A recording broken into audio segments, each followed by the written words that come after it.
Hey, I'm Ashley, and I'm a licensed psychotherapist. And today I want to talk about something simple but powerful: how to listen like a therapist. Most people think that therapy is about giving advice or asking really deep questions. But honestly, the healing part of therapy is about being deeply heard. And that's the kind of listening that isn't something only therapists can do. It's something that anyone can actually learn.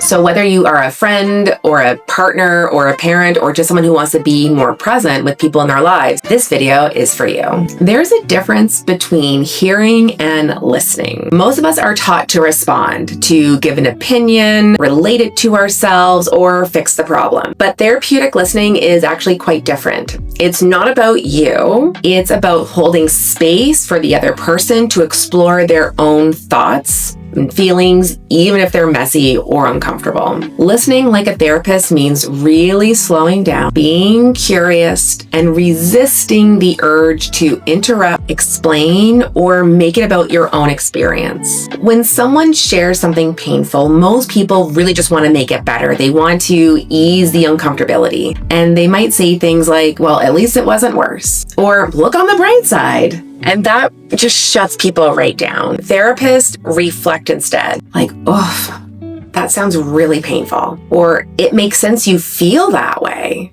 You're not fixing, you're showing them that you're with them in that emotion and not pulling them out of it. You're being with them during it. Therapists are trained to pay attention to the tone, the pacing, the facial expressions, and even silence.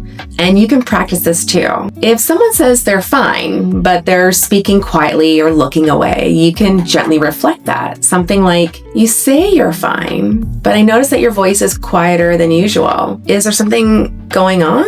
You're not accusing, you're inviting. Sitting with silence. This is one of the hardest ones, even for therapists sometimes. Most people rush to fill the silence, but sometimes the most meaningful part of a conversation happens right after the pause. Therapists learn to wait, to hold the space, even when it feels a little bit awkward, because that's where people often find their words or their truth. So if someone goes quiet, don't rush in. Just stay present. Give them the room to keep going, even if it takes a second or two. Let's say your friend says, I don't think I'm ever going to figure out my life. Like, I'm just stuck. You might feel that urge to say, that's not true. You're doing great. You're just being hard on yourself. But listening like a therapist might sound more like, wow, that sounds really heavy. Like, can you tell me more what you mean about feeling stuck? Like, what does that feel for you right now? Like, what's going on? See the difference? One response tries to solve it. The other response opens a door. Listening this way takes practice. It takes slowing down your instincts and showing someone you're safe to open up to, even when they don't know exactly what they're going to say.